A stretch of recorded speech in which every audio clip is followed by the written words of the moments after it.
मित्रों, ऐसा कई बार सुनने में आया है कि बुरे आदमी का किया हुआ अच्छा काम भी उसके लिए बुरा ही होता है और अच्छे आदमी का किया हुआ बुरा काम भी उसके लिए पुण्यदायक बन जाता है।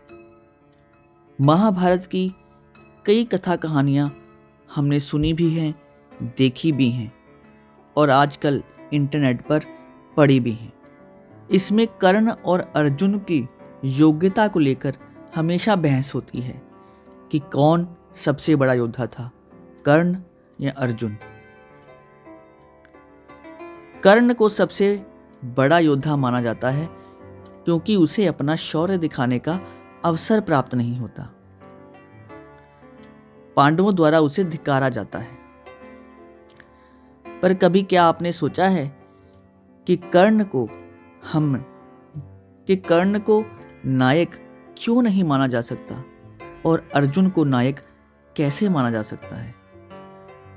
हालांकि महाभारत युद्ध के सबसे बड़े नायक भगवान श्री कृष्ण ही हैं, उनके अलावा और कोई नायक नहीं है। फिर भी महाभारत से जुड़ा हुआ एक प्रसंग, ये उस समय की बात है जब पांडवों ने कौरवों के कई महारथियों को मार दिया था। उसके बाद कर्ण और अर्जुन का आमने सामने युद्ध चलता है और चलते चलते कर्ण के रथ का पहिया जमीन में धंस जाता है। रथ का पहिया निकालने के लिए कर्ण रथ से उतरता है। उस समय अर्जुन अपने धनुष का बाण चढ़ाता है। कर्ण ने जब ये देखा कि अर्जुन ने धनुष पर बाण चढ़ा रखा है तो वो तुरंत बोलता है कि तुम कायरों की तरह काम कर रहे हो, एक निहत्थे योद्धा पर बाण चला रहे हो। ये तुम जैसे महान योद्धा को शोभा नहीं देता। मुझे अपने रथ का पहिया निकालने दो, फिर मैं तुमसे युद्ध करूंगा। तब तक तुम बाण मत चलाओ क्योंकि ये धर्म के विरुद्ध होगा और मैं जमीन पर खड़ा हूं और तुम रथ के ऊपर। तब उस समय युद्ध के दौरान जो योद्धा जमीन पर था तो जमीन वाला योद्धा ही उस पर प्रहार कर सकता था और जो रथ पर था वो दूसरे रथ वाले योद्धा पर प्रहार कर सकता था। तो ये धर्म के विरुद्ध जा रहा था। अब अर्जुन के सारथी कौन थे? भगवान श्री कृष्ण। तब भगवान श्री कृष्ण ने अर्जुन से कहा, जब कोई बुरा व्यक्ति परेशानियों में फंस जाता है तब उसे धर्म की याद आती है। और आज कर्ण की भी यही स्थिति है।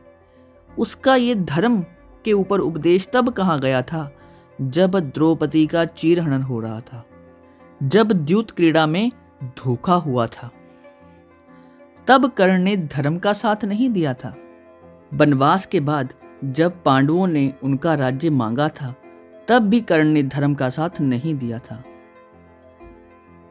16 साल के अकेले अभिमन्यु को कई लोगों ने घेर कर मारा था, तब भी अधर्म हुआ था और कर्ण को तब भी धर्म की याद नहीं आई थी।